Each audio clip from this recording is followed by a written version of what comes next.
Mau rakit PC secara nyicil komponen, tapi bingung mau beli komponen apa dulu? Daripada bingung, mari kita bahas.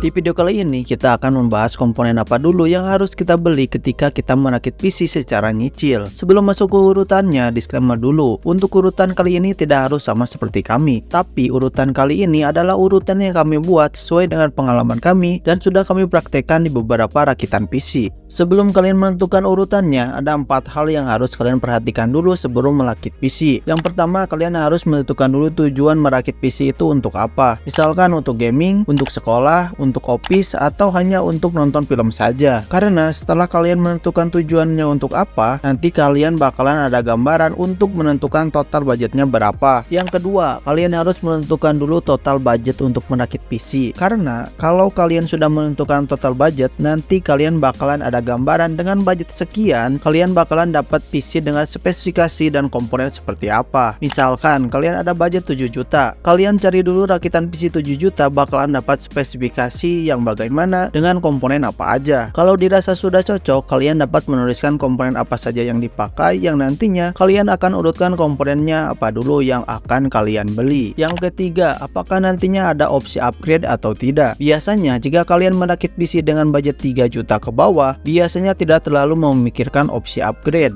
Tetapi jika kalian mau merakit PC dengan budget 5 juta ke atas, biasanya memikirkan hal ini. Jikalau suatu hari nanti kalian punya budget lebih dan kalian ingin mengupgrade PC, kalian bakalan punya banyak pilihan komponen untuk upgrade PC kalian. Yang keempat, kalian membeli komponen PC dalam keadaan baru atau bekas. Sebenarnya ada beberapa komponen PC yang kurang tepat jika kalian membelinya dalam kondisi bekas. Misalkan power supply, SSD atau hard disk, dan juga VGA card. Sebaiknya kalian membeli part-part tersebut dalam kondisi baru untuk menghindari hal-hal yang tidak kalian inginkan. Setelah kalian memperhatikan 4 hal tersebut, sekarang kita masuk ke urutan membeli komponen apa dulu. Untuk waktu optimal yang baik untuk merakit sebuah PC biasanya ada di kisaran 4-5 bulan. Karena jika lebih dari itu biasanya mengalami gagal merakit PC karena rasa malas yang membesar dan juga kecewa akan harga komponen yang sudah kita beli makin turun harganya. Untuk urutannya seperti apa? Langsung saja kita bahas. Untuk komponen yang pertama yang harus kita beli yaitu casing. Kalau diibaratkan dalam sebuah rakitan PC, casing itu bagaikan rumah untuk komponen lainnya. Agak sedikit lucu kalau misalkan kita membeli perlengkapan rumah tetapi kita belum punya rumahnya. Alasan lain karena casing juga memiliki harga yang relatif stabil jika dibandingkan dengan komponen lainnya. Casing juga memiliki keawetan yang cukup bagus jika disimpan lama untuk menunggu komponen yang lainnya yang akan datang.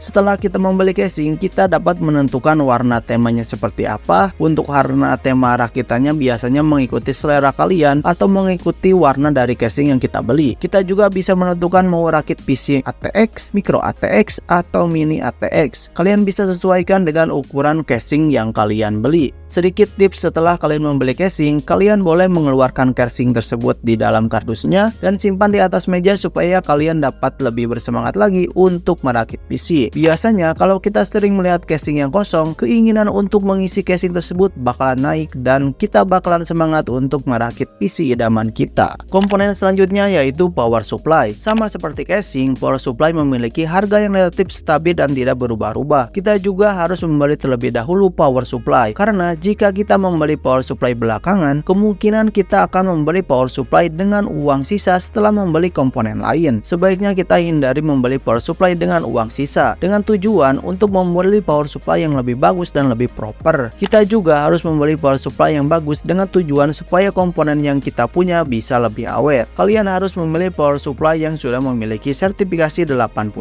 Kalau kalian memilih power supply yang kurang bagus, takutnya power supply tersebut bakalan merusak komponen lainnya. Karena power supply memiliki sifat merusak komponen lain, terutama VGA card dan juga motherboard. Komponen selanjutnya yang harus kalian beli yaitu prosesor. Di sini kalian memiliki dua opsi, mau membeli prosesor yang memiliki IGP atau tidak. Bedanya, kalau prosesor yang memiliki IGP di dalamnya, kalian dapat menjalankan PC kalian tanpa menggunakan VGA card tambahan dan bakalan bisa menyala. Contohnya, kalau di AMD, prosesor yang memiliki IGP di dalamnya yaitu prosesor yang memiliki huruf G di belakang nama prosesornya. Misalkan Ryzen 3 3200G, Ryzen 5 5600G, dan seterusnya. Kalau di prosesor Intel, biasanya prosesor yang tidak memiliki IGP di dalam prosesor prosesornya memiliki huruf F di belakang nama prosesornya, seperti Core i3 10100F, Intel Core i5 12400F, dan seterusnya. Kalau kalian tidak sabar untuk memiliki PC, kalian lebih bagus memilih atau membeli prosesor yang memiliki IGP di dalamnya. Untuk urusan VGA card tambahan, kalian bisa membeli VGA card tersebut di urutan terakhir, tapi untuk pilihannya tergantung lagi kepada kalian mau pilih prosesor yang mana. Komponen selanjutnya setelah kita membeli prosesor, kita harus membeli motherboard. Untuk pemilihan motherboard, kalian harus membeli motherboard yang sama soketnya dengan prosesor yang kalian beli. Misalkan kalian membeli prosesor Intel Core i5 12400F yang menggunakan soket terbaru yaitu LGA 1700, tetapi kalian membeli motherboard dengan soket LGA 1200. Jadi prosesor Intel Core i5 12400F tidak bisa masuk di motherboardnya karena memiliki perbedaan soket. Kalau prosesor kalian menggunakan soket LGA 1700, motherboard kalian juga harus menggunakan motherboard LGA 1700. Selain soket yang digunakan, kalian juga harus memperhatikan size dari motherboard yang akan kalian beli. Secara garis besar, ukuran motherboard dibagi menjadi 3, yaitu ATX yang paling besar, kemudian micro ATX yang sedang, dan mini ITX yang paling kecil. Kalian harus membeli ukuran motherboard sesuai dengan ukuran casing yang kalian beli. Kalau casing kalian hanya support motherboard micro ATX, jadi kalian tidak boleh membeli motherboard dengan size ATX karena motherboard ATX tidak akan masuk ke dalam casing micro ATX. Setelah kalian membeli motherboard, komponen selanjutnya kalian bisa membeli RAM dan SSD secara bersamaan dikarenakan harga RAM dan SSD tidak terlalu mahal. Jika budget kalian masih belum cukup, kalian bisa membeli RAM atau SSD terlebih dahulu. Untuk urutannya bebas. Kalau kalian memilih prosesor yang ada IGP-nya, kalian bisa mulai merakit PC dan PC siap untuk menginstal operating system. Jika tujuan kalian merakit PC untuk bermain game, minimal kalian harus menggunakan RAM sebesar 16 GB. Jika kalian memilih prosesor AMD, kalian wajib menggunakan konfigurasi dual channel untuk RAM-nya, dikarenakan performa yang akan kalian dapatkan bakalan lebih bagus daripada menggunakan single channel. Kemudian kalian harus menggunakan SSD untuk media penyimpanan OS kalian. Kurang disarankan jika kalian menggunakan hard disk sebagai tempat untuk menyimpan OS kalian, karena kinerja dari SSD berkali-kali lipat lebih cepat kinerjanya bila dibandingkan dengan hard disk, dan pada saat booting bakalan lebih cepat bila menggunakan SSD. Hard disk lebih ditunjukkan untuk menyimpan foto, video, atau mentahan dari game yang kalian punya.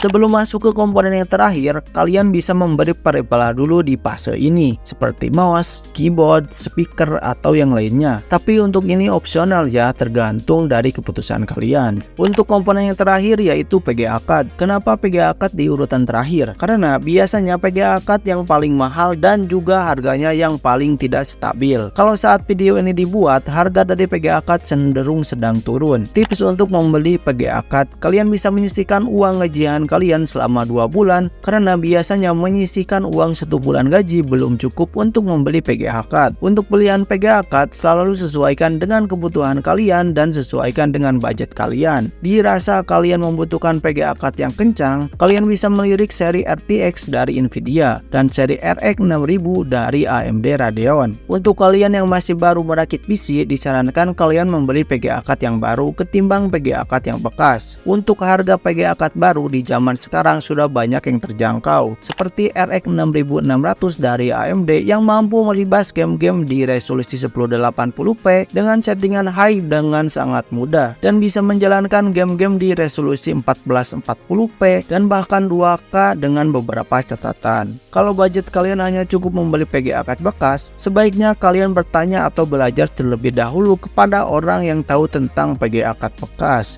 Takutnya PGA card bekas yang akan kalian beli kondisinya kurang baik. Tips membeli PGA card bekas, kalian jangan terlalu percaya apa yang dikatakan seller. Mau seller bilang PGA card ini bekas gaming bukan bekas mining, jangan terlalu percaya apa yang dikatakan seller sebelum kalian mengecek kondisi PGA card tersebut baik atau tidak kondisinya.